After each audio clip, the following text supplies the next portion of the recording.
We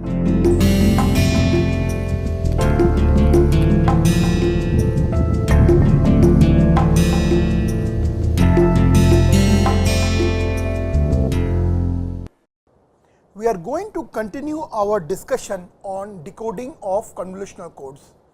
In the last class, we talked about Viterbi decoding, and if you recall, Viterbi decoding is an efficient algorithm to compute a path to the trellis of a convolutional code. Now, it essentially finds out, Viterbi algorithm essentially finds out an estimate of the code word, because any path through the trellis of a convolutional code is basically a code word. Now, that not necessarily minimizes the bit error rate probability. In many applications, we are interested to minimize the bit error rate. So, today we are going to talk about a decoding algorithm which is basically going to minimize bit error rate probability, symbol error rate probability. So, we are going to use a posteriori probability based algorithm to estimate our information sequence, and this algorithm which maximizes probability of u hat given u given the received sequence R is known as map decoder. Now, this is also known as BCJR algorithm, named after these researchers who Bail, Koch, Jelinek and Raviv, who introduced this algorithm in 1974, and this algorithm can be applied to any linear code, block code or convolutional code.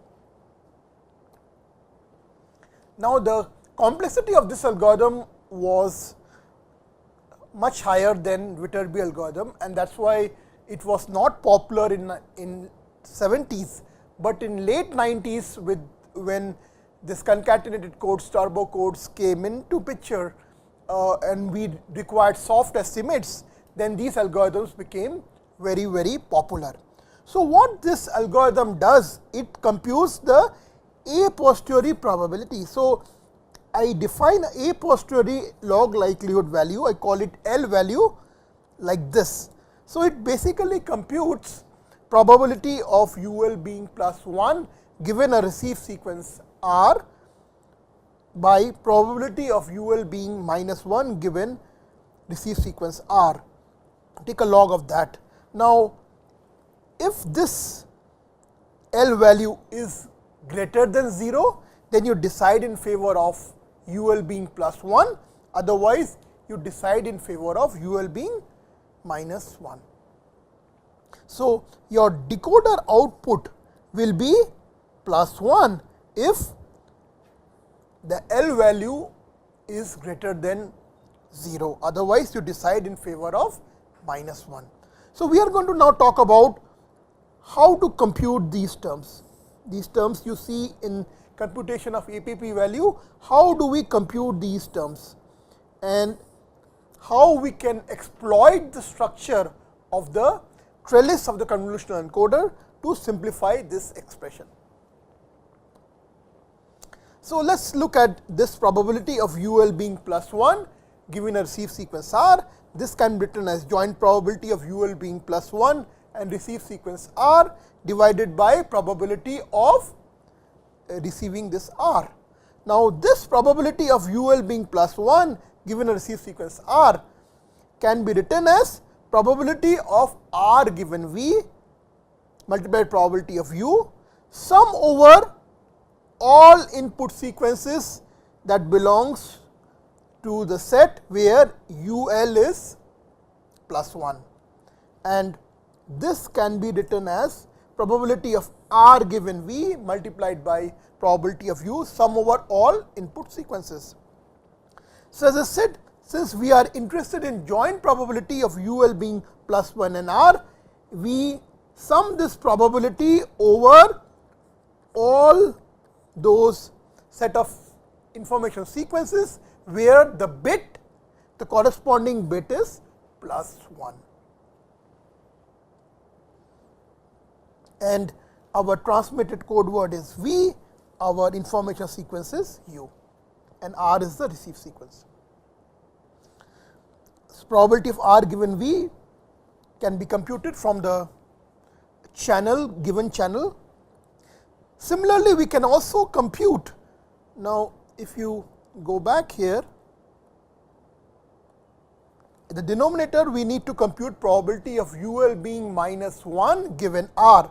So, similar to this term, we can also write probability of UL being minus 1 given R, and probability of R is a common term. So, if we do that, what we get is this.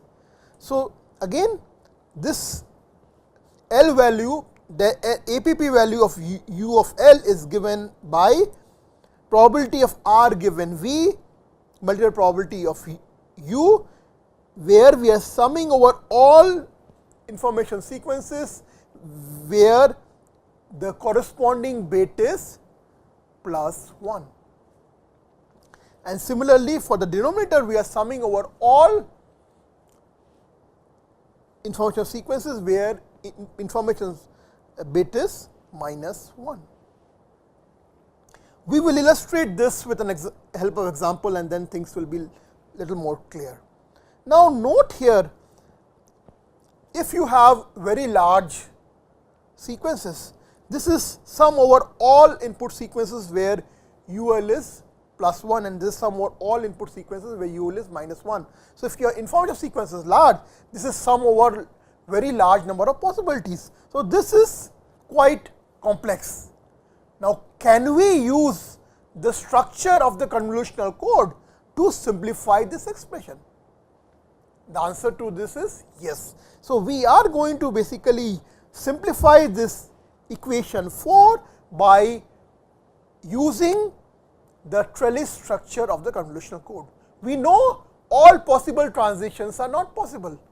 So, our trellis diagram or the state diagram will tell us what are the valid transitions. So, we can simplify this expression using our valid state transitions. So, what we are going to do is we are going to make use of the trellis structure of the code to simplify our equation number 4. So, let us see how do we do it. So, again we go back and look at this probability of UL being plus 1 given our receive sequence R. As we have written, this can be written as joint probability of UL being 1 and the probability of receiving R divided by probability of R. Now, we are going to now look at this expression. This is joint probability of UL being plus 1 and given the receive sequence R has been received. So, if you look at any trellis diagram, let us say this is some trellis diagram, just simple 2 state code, like that you have.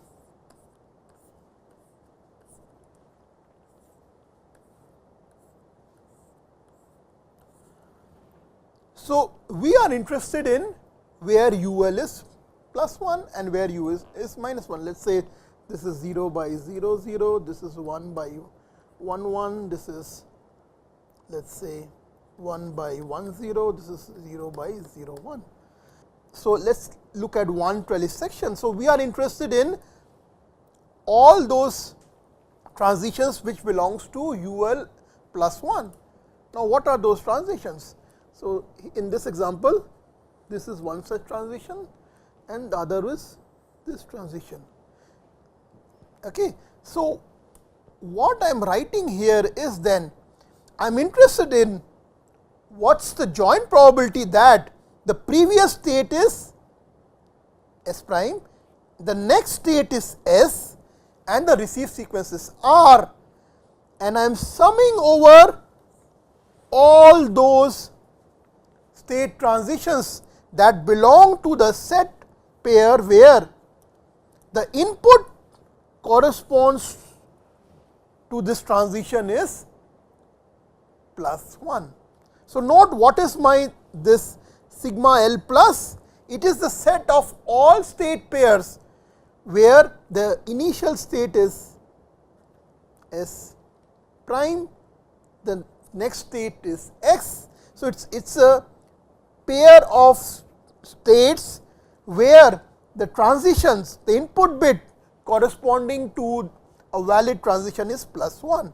So, in this case the set that belongs to this is given by this red line. Okay. So, I can write the joint probability of UL being +1 and R in terms of condition on the valid trellis transitions in this way.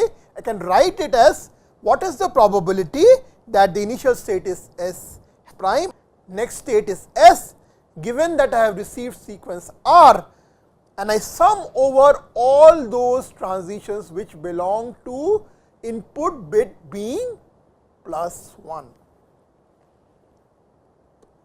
Similarly, I can write exactly the way I wrote probability of UL being +1 given R. I can follow the same procedure to write what is the probability of UL being -1 given R.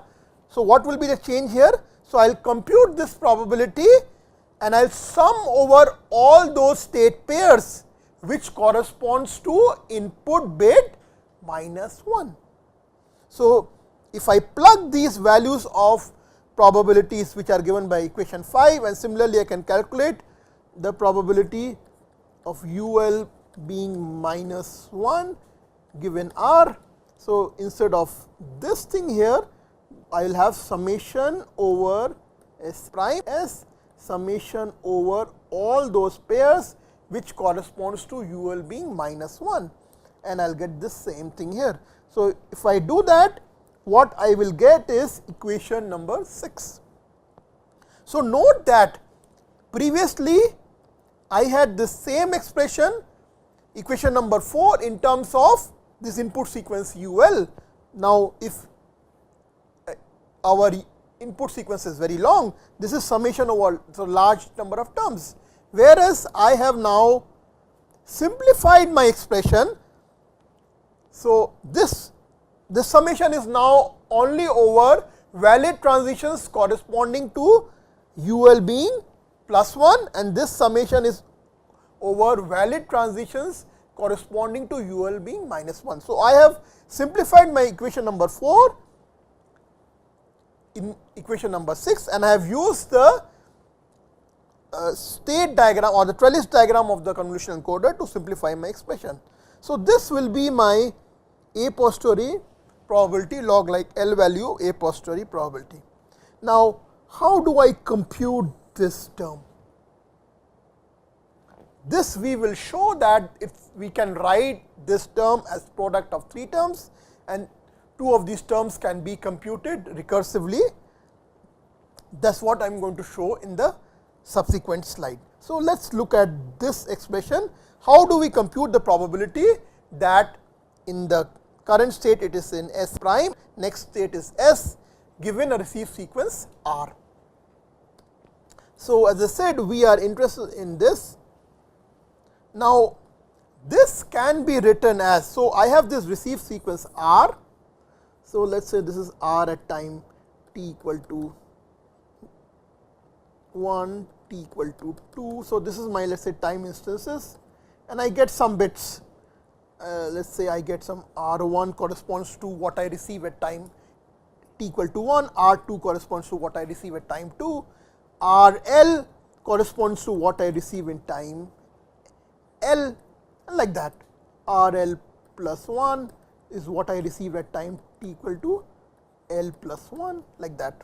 So, this receives, this whole thing is my received sequence R. Okay. Now, what I am doing is I am partition that received sequence into 3 segments. So, one which corresponds to, one is this which corresponds to time before L. So, one is this portion of my received sequence. This is R t less than L. Next is this section which corresponds to R t greater than L, and then third section is this, which corresponds to RL. Okay. So, what I did was I split this R into 3 segments. One is R corresponds to time less than L, R at time L, and R at time greater than L. Now, using Bayes rule, I can write this probability as probability of R at time greater than L given S prime and S, and these are into probability of S prime S and R at t less than L and R L. Now, subsequently, I can further simplify this, again apply Bayes rule, and I can write this as probability of S and R L given S prime and R t less than L into probability of S prime and R t less than L. So, note now this term that I had here. So, applying Bayes rule, essentially I broke it up into 3 terms. One is this term, second is this term, and third is this term. Okay. Now, let us look at this. So, probability of R when t is greater than L given initial state S prime, next state S, and the received sequence before L and received sequences L. So, let us look at the trellis diagram. Let us go back and look at the trellis diagram at time L. Let us take this example of 2 state code. So, what I had here was 0 by 0 0, 1 by 1 1, then I had this 1 as 1 0, and this was 0 by 0 1. So, this was my trellis diagram. This is all 0 state, this is state 1. Okay. Now, note, and like that you have in trellis diagram, you have this is one trellis section, you will similarly have trellis sections other. So, this is a time L. So, you are interested in what is the probability of R t greater than L given previous state S prime, given next state S, given the received sequence before time t equal to L, and given the current received sequence.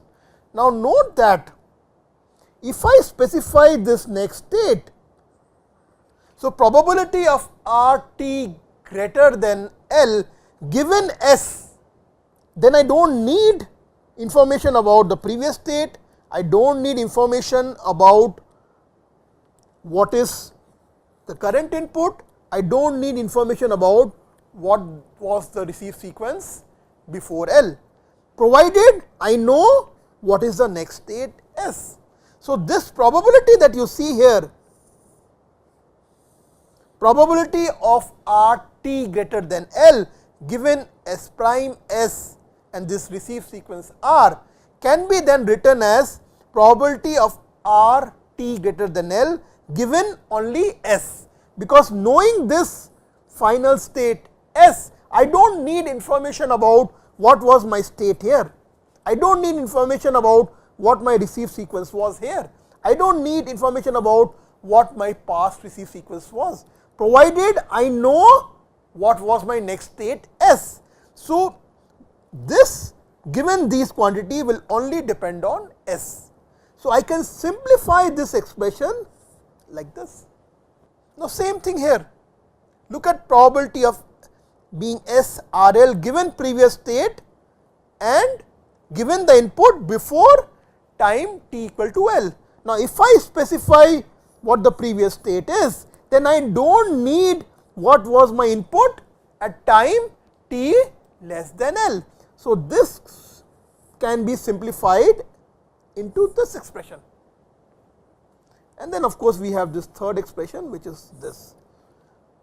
So, what we have done is this joint probability we have now split up into 3 probabilities, one is this, second one is this, and third one is this. Okay. And we will now show how we can compute each of these terms.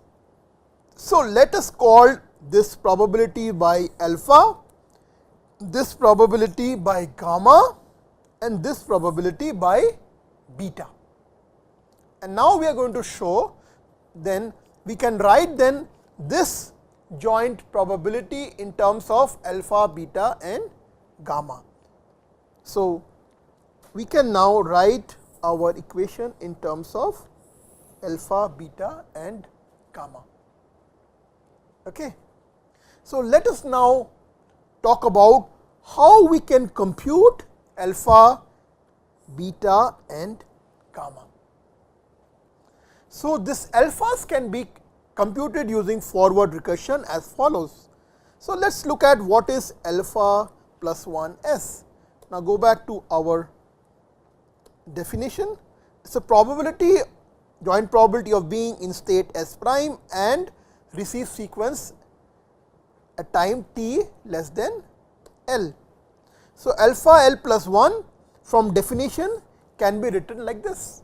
Now, I can write this as, so I am adding a new variable which is the next state s, and I am adding a new variable which is next state previous state s prime and summing over all previous state. So, what is this? Summation over s prime belonging to all possible state at time l. So, what I did was, so I had some term, probability of let us say a b, and what I did was I just added a term probability a b c and I summed over all possible values of c. So, that is what I did here.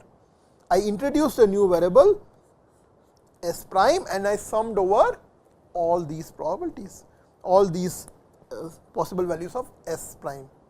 Now, this term can be written as product of these two terms. This is following exactly the same procedure which we followed here. When we wrote this, we are basically using base rule. Now, using base rule, basically I can write this probability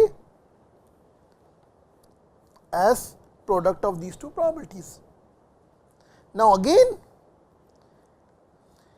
the probability of S and RL given S prime and received sequence at time t less than L. If you know the previous state S prime, you do not need this information. So, then this probability can be simplified to this probability and this is this. Now, what is this term? This term is basically by definition our alpha. And what is the next term? This is our gamma.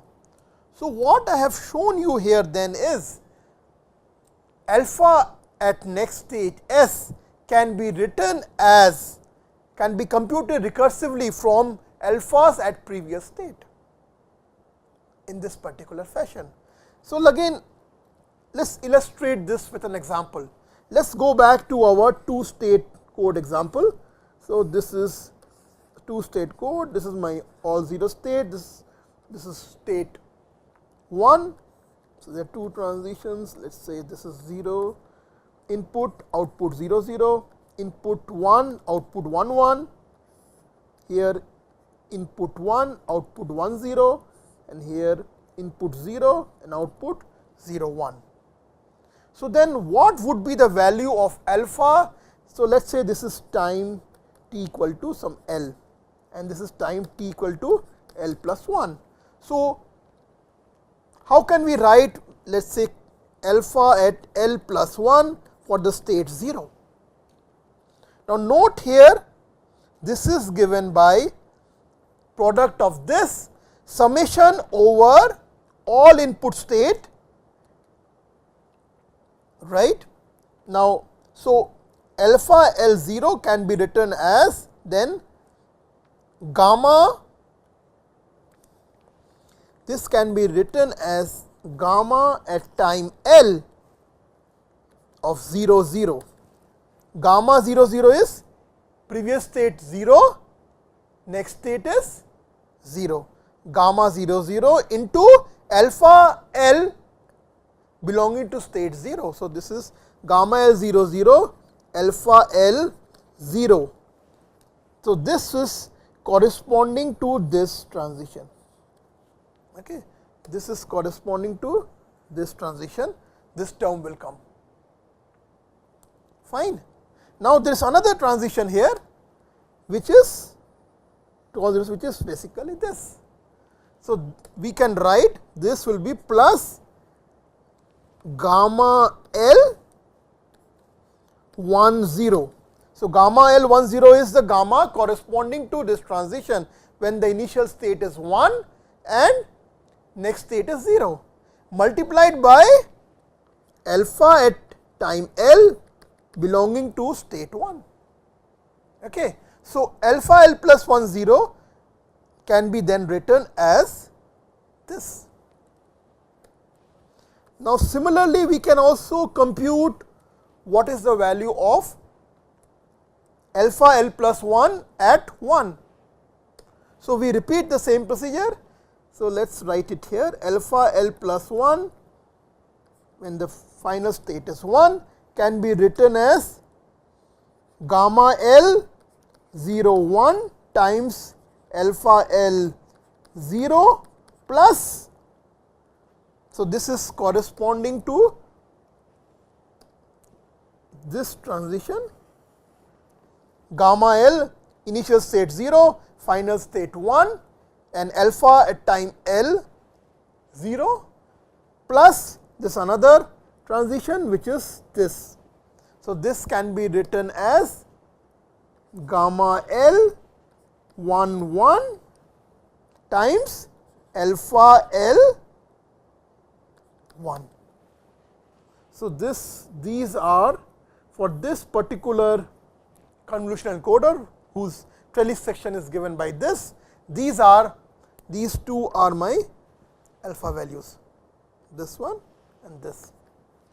So, you can see I can recursively compute alpha at time L plus 1 from alpha at time L and branch matrix gamma. Now, to do this recursion, we need to know what is the initial condition. So, what is the initial condition? So, we need to know what is the value of alpha 0 for different states, for state 0, for state 1. We need to know what the value of these are. Now, note initially we assume that the encoder is in all 0 state. So, if we assume the encoder is in all 0 state, then it is going to stay in all 0 state, then in that case we consider this probability as 1 and this all other possibility of it staying in all the state as 0. So, the initial value when we assume that the encoder is in all 0 state, we assume that alpha 0 at 0 is 1 and at alpha 0 at any other state is 0. So, similarly we can compute betas recursively. So, from definition we can write betas in this particular fashion, and again we introduce a new variable s and sum over all possible values of s. So, then this becomes, from here we get this. Now, we split this r into these two terms. So, we get this expression. Now, using base rule I can separate out this term into two terms like this, and we know that again let us go back to our trellis section. So, 0 0 1 1 1, this is 1 1 0 and this is 0 0 1, this is state 0, this is state 1.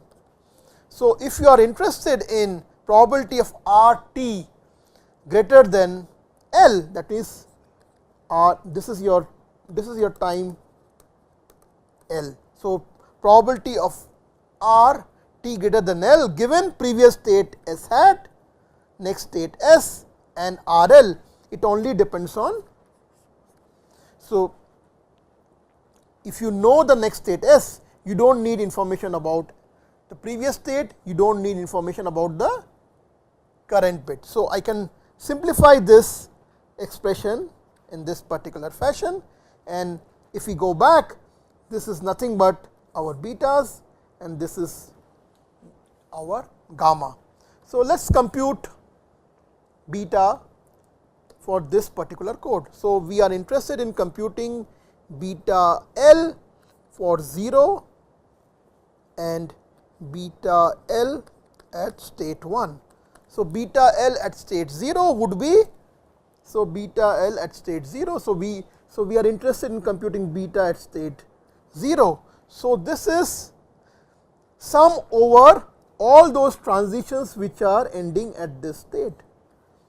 So, there are two transitions, one is this one, another is this one. So, let us write the expression for this particular term. This we can write as beta at time L plus 1 times gamma L 0 1. So, the contribution of this is beta L plus 1 corresponding to state 1 multiplied by gamma of this trellis section, gamma L when the initial state is 0 and the next state is 1. So, this will contribute this term plus this another transition which is this one, right.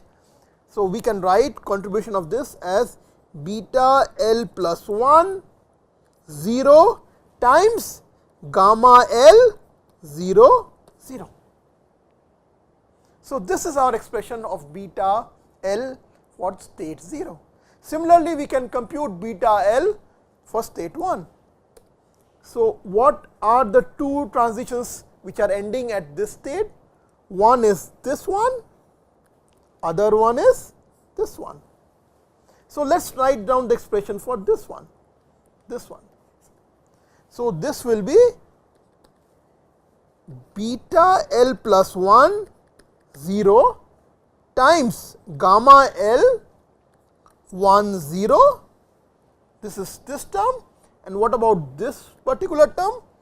This will be given by beta L plus 1 times gamma L 1 1. So, this is our expression for betas.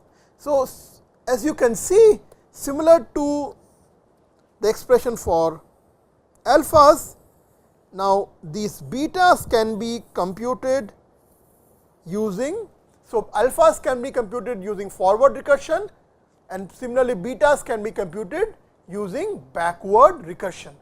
So, then we would require the knowledge of beta at time at end of the trellis. Now, how do we know the values of beta? Now, if the encoder is terminated, that means if the encoder is brought back to all 0 state, in that case beta at end of the trellis, at the end of time, let us call beta at time k, which is the end of the block, at state 0 will be 1 and for all other state it will be, for in this case there are only 2 states. So, for all other state this will be 0. This is for the case when the convolutional encoder is brought back to all 0 state, it is terminated. In case the convolutional encoder is not terminated, then we do not know in which state it has ended up with. So, what we will do is, in that case we will assume that it is equally likely to end up at all 0 state or any other state. So, in that case we would assume beta at the end of the block to be equal to 1 by number of states. So, in this case we would assume that beta k 0 is half and beta k 1 is half. So, this is for the case when convolutional encoder is not terminated. That means it is not brought back to all 0 state, and this will be the initial condition when the convolutional encoder is terminated. Now, next we compute the branch matrix gamma. Now, from definition, gammas can be written like this. So, this can be written as joint probability of being in previous state S prime, next state S, given a received sequence at time L R L divided by probability of being in previous state S prime. Now, this I introduce a term this. So, I add this term in the numerator, and similarly I add this term in the denominator. Okay. Now, this quantity can be written as probability of S given S prime, and this probability can be written as probability of R L given previous state S prime and next state S, which can also be written as probability of R L given transmitted sequence V L multiplied by a priori probability of getting U L.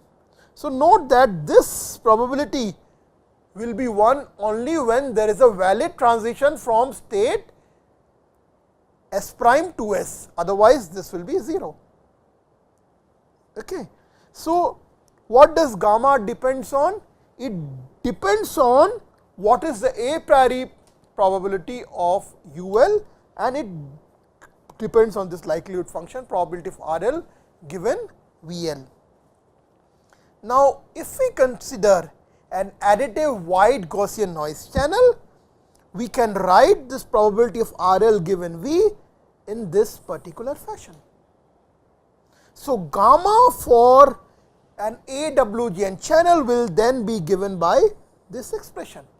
So, note this depends on a priori probability of U L, it depends on the Euclidean distance between R L and V L. Now, let us assume that we are considering a binary phase shift keying. So, in other words, basically we have bits mapped to +1 and -1, let us say, or plus ES and minus ES. Okay. So, let us expand this term and see, can we simplify this term. Now, this term will be common for all the terms, which depends only on signal to noise ratio. And if you look at this particular term, so here there is an R L square term, there is a V L square term, and then there is minus 2 R L V L term. So, this R L square term, that does not depend on what my V L is, and since we are considering a BPSK modulated signal. So, V L, whether U of L is -1 or +1, this will basically be the same, this will be just 1. So, the only term that is changing with choice of V L is this particular term. So, what we can simplify this gamma L, we can just simplify our gamma L like this. So, it is basically probability of U L and exponential minus E S by N naught, and this is basically 2 times R L V L. So, it becomes dot product between the received sequence and this transmitted code, but V L. Okay. So, and of course, there is some constant, there is some constant term k 1 which is common. So, in nutshell then, our gamma depends on this term, right, and it depends on what the initial a priori probability of U L is. So, for an additive wide Gaussian noise channel, when we are employing BPSK modulation, then we can simplify our expression for gamma. So, this can be written as e raised to power minus E s by N naught 2 times R L dot V L. Now, what is this R L dot V L? We will illustrate this with an example when we solve when we show an example. Okay. So, the point which I am trying to make is that this expression that you see for computation of gamma for an additive white Gaussian noise, it essentially depends on two terms, one is this and another is this term. Next, I have already specified now that our joint probability of the joint probability that we computed, it is basically a product of three terms alpha, beta and gamma. Now, alpha, beta can be computed in a recursive fashion, and I already mentioned that usually our encoder is in all 0 state to start off with, and that is why we assume that alpha at time 0 is 1 for the state 0 and it is 0 for all other state. Similarly, if we assume that our encoder is terminated, that means it has been brought back to all 0 state, in that case at the end of the block, which is our k, beta k will be 1 for state 0 and 0 for all other states. So, these are our initial condition for computing the recursion for forward recursion as well as backward recursion. So, now then to recap, how do we compute the a posteriori probability? The first thing is we need to initialize the values of alpha at time 0 and beta at time end of the block, which is I am calling k. The next thing I need to do is, now to compute alpha and beta, I need the value of this branch matrix gamma. So, the first thing I need to do is, I need to compute this branch matrix gamma. So, I will compute this branch matrix for all valid transitions and for all time instances. So, that is the second step. The third step is, once I compute this branch matrix gamma, then I will compute using forward recursion, I will compute the values of alphas, and using backward recursion, I will compute the values of beta. Once I have the values of alpha, beta and gamma, then I can compute the a posteriori probability, because I have shown that it is a basically product of these three terms. So, I can then compute this APP values, and once I have this APP value, I will take a hard decision based on whether this is greater than 0 or plus 1. So, the final thing that I am going to do is, I am going to take a hard decision based on what is the value of this APP value. Okay. So, let us now show this the same using an example. So, we are going to consider an example to illustrate how we can do BCJR decoding. So, we are considering a rate 1/2 convolutional code with memory 1, whose generator sequence is basically given by this. The generator matrix is given by this. We are considering BPSK modulation, and we are assuming that initial probability UL is equally likely to be plus 1 or minus 1. So, we are assuming it is equally likely to be, it is plus 1 with probability half and minus 1 with probability half. We are considering an AWGN channel with SNR of 1/4, and we are assuming that the received signal are normalized by under root EFS. So, what we are receiving is this particular sequence. The question I am interested in is, if the received sequence is this, I am interested in estimating what was my information sequence. So, to solve this problem, what we need to do is, we need to compute the a posteriori L value. Now, to compute the a posteriori L value, we will first have to compute alpha, beta and gammas, okay, and eventually we will compute the a posteriori L value, and then I will take a hard decision on that to estimate our information sequence. So, this is the convolutional encoder that we have considered. This is basically G of D is the rate 1 by 2 code, and its corresponding trellis diagram is this. For simplicity, I have just considered 4 time instances. So, initially I assumed this encoder is in all 0 state, which is denoted by S0, and it gets some bits. It moves to either S0 and S1 depending on what bits it is received. This is the first time instance, this is first time instance, this is t equal to 2, this is t equal to 3, and then after this what I am doing is I am terminating this encoder back to all 0 state. So, this is the termination phase. So, I bring this encoder back to all 0 state. Now, this is a rate 1 by 2 code. So, for each trellis section I am receiving 2 bits. So, at time t equal to 1, what I received is these 2 bits 0.8 and plus 0.1. For t equal to 2, I received these 2 plus 0.1 and minus 0.5. For t equal to 3, I received minus 1.8 and plus 1.1, and for during the termination phase, I received plus 1.6 and minus 1.6. Please note, I am interested in, given this receive sequence, I am interested in estimating what was the information bit that was transmitted at time t equal to 1. What was the information bit that was transmitted at time t equal to 2? What was the information bit that was transmitted at time t equal to 3?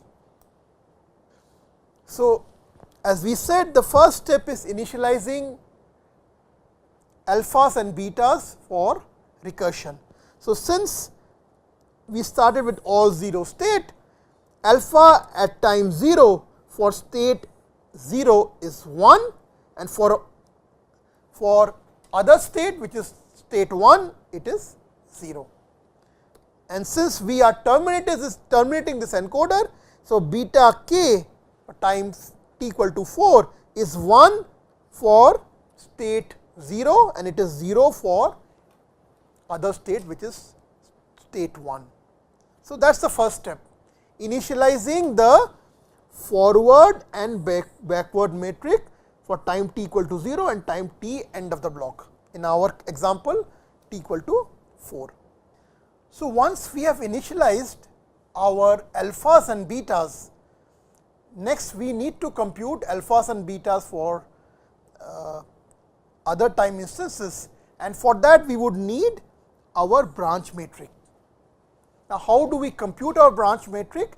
If you recall, for the AWGN channel, we showed that this branch metric can be written as some constant, let us say call it k1 times probability, initial a priori probability UL, and we have exponential plus ES by N naught 2 times RL dot VL.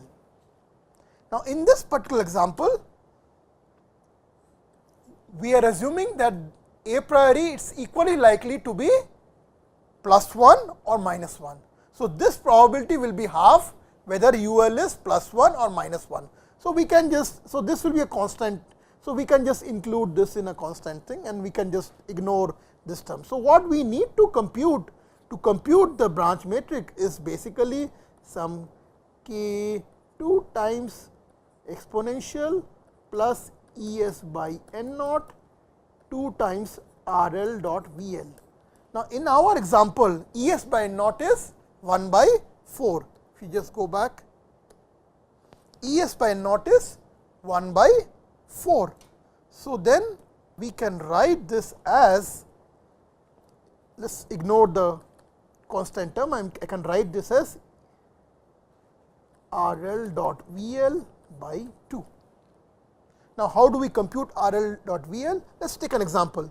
Let us take this gamma at time t equal to 0, when the initial state is S0 and final state is S0.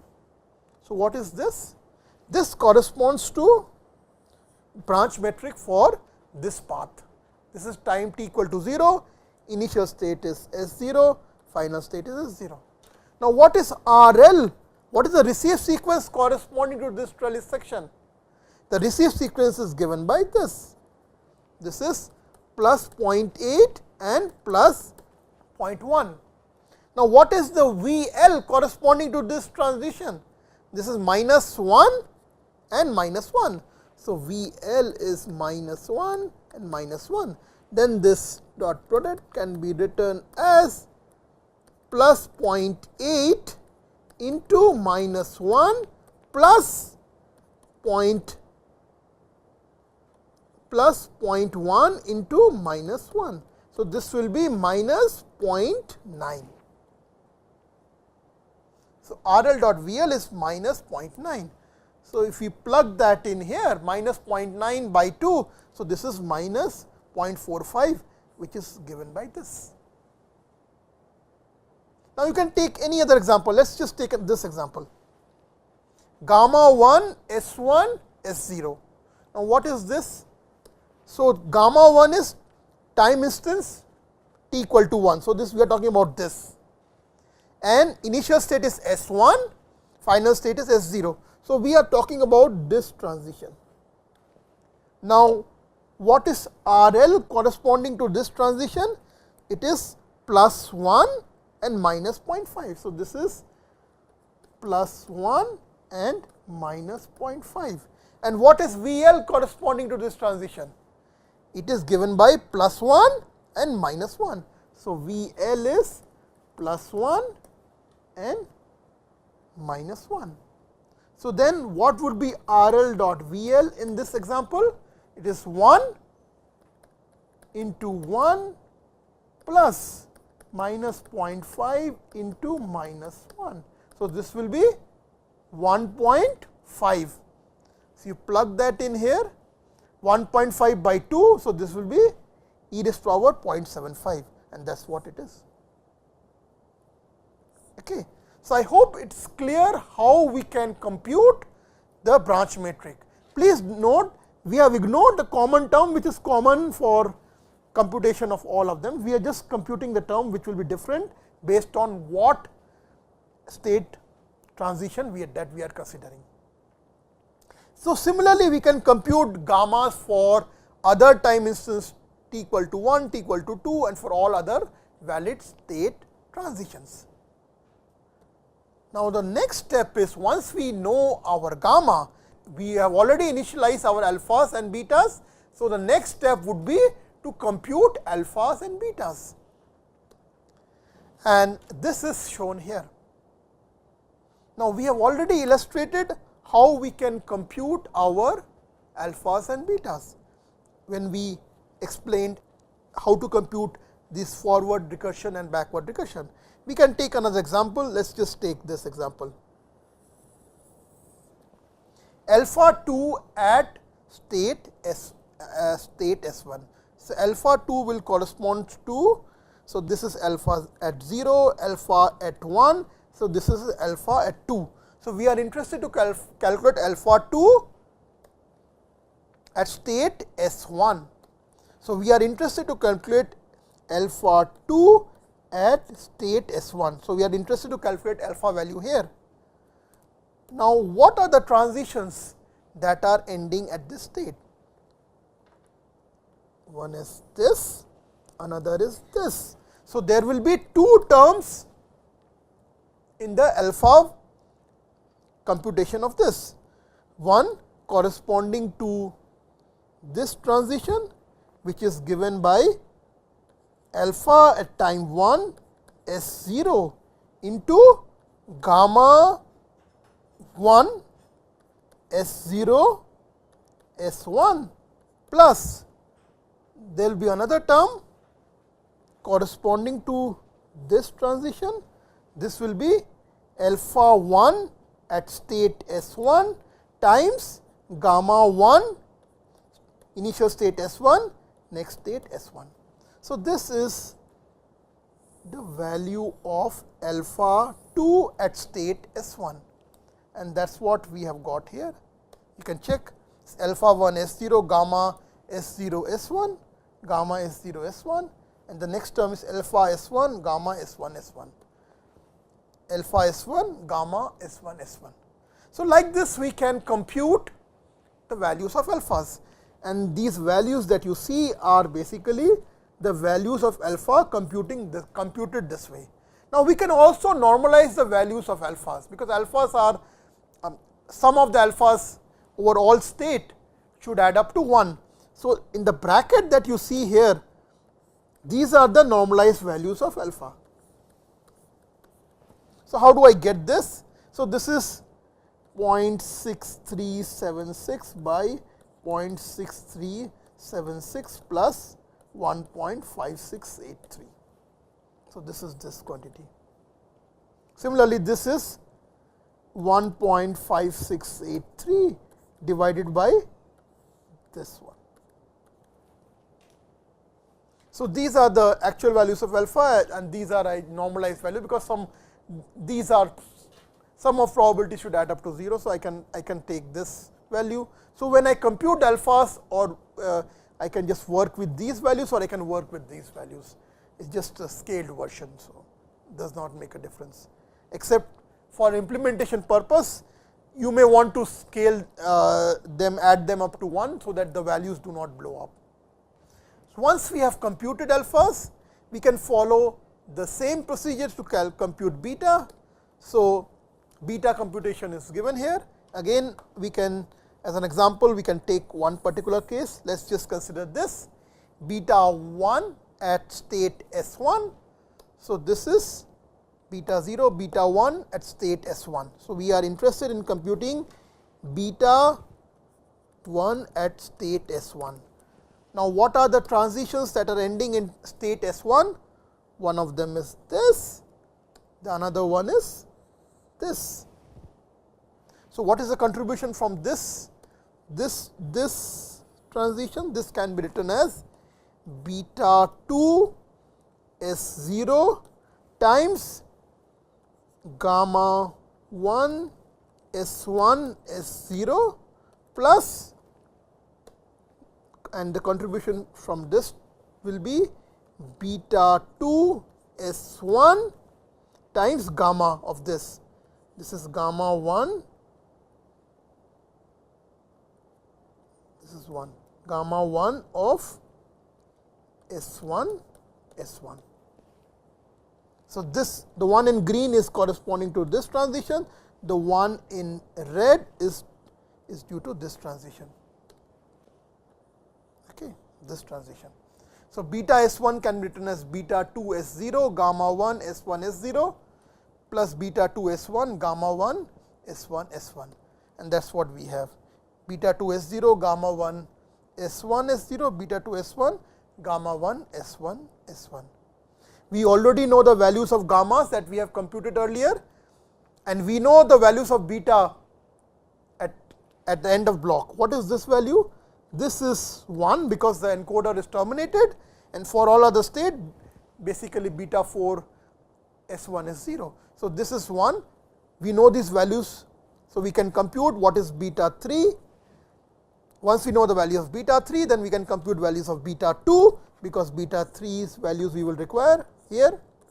Once we know the values of beta 2, we can compute the value of beta 1, they are required here. So, like that basically we can recursively compute the values of betas. So, now what do we have? We have the values of alphas, we have the values of betas, and we have the branch metric gammas. Next step, we need to compute the APP value. And what is the APP value? If you recall, the APP value, it was product of 3 terms, alpha, gamma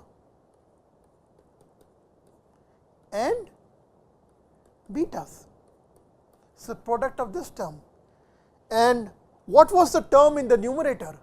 We were summing over all those transitions which belongs to u being plus 1, and in the denominator we were summing over all those transitions belonging to u being minus 1. So, let us look at how we can compute this. So, let us look at first case at time. So, u0 is the information sequence that we are trying to estimate for time, first time instance t equal to 0. So, this is, we are looking at this trellis section. Now, which are the transitions corresponding to UL being +1? So, I am denoting by blue the transitions which is corresponding to UL being +1, and I am denoting by green the transition corresponding to UL being -1. Okay. Then in the numerator, then I will have one term corresponding to this transition, and what would be that term? It will be alpha 0 S0, then gamma corresponding to this transition, which is gamma 0 S0 S1 times beta 1 S1. So, I have alpha 0 S0, alpha at this state, gamma corresponding to this transition, which is gamma 0 S0 S1, and beta corresponding to this state. So, if you go back, this is what I have: alpha 0 S0, gamma 0 S0 S1, and beta 1 S1. At this time instance, is there any other transition corresponding to UL +1? No, there is only one transition corresponding to UL +1. So, we will now look at the denominator term. So, we have to look for all those transitions corresponding to U being -1, and there is only one such transitions. So, the denominator term would be alpha 0 S0, gamma 0 S0 S0, and beta 1 S0.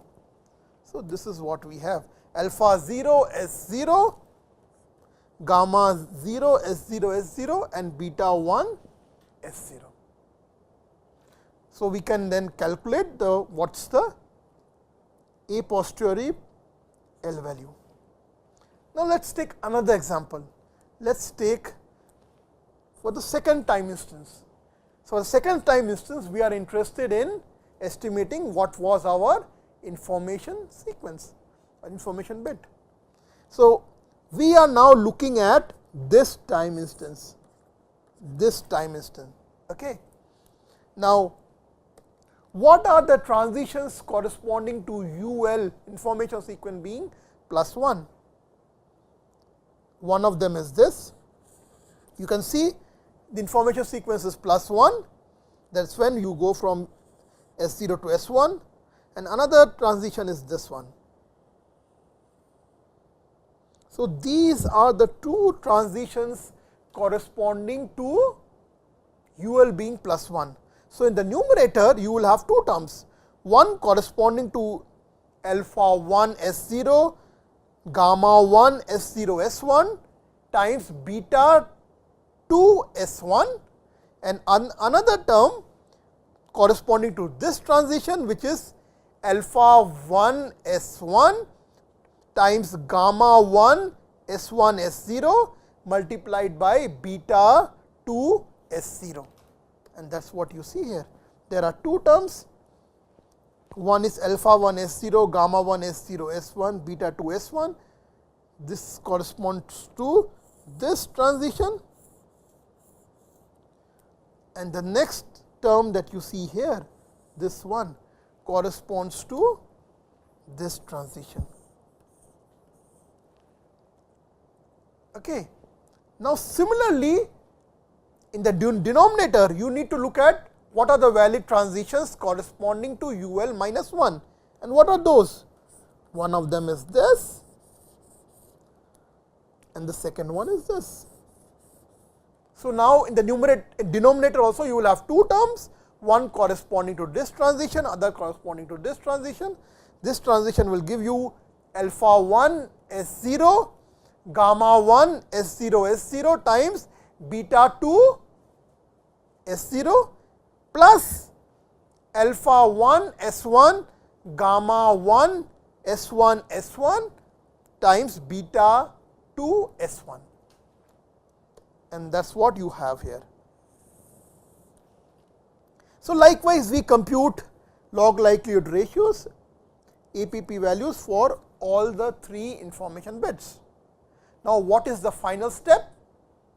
Once we have computed the log likelihood ratio, we will see whether these log likelihood ratios are greater than 0 or less than 0. If they are greater than or equal to 0, we decide in favor of UL being plus 1, otherwise we decide in favor of UL being minus 1. So, this is 0.4778, which is greater than 0. So, we decide in favor of plus 1. This is greater than 0. So, we decide in favor of plus 1, and this one is less than 0. So, we decide in favor of minus 1. So, then the final decoded bits are plus 1, and minus 1. So, with this I will conclude this lecture. Thank you.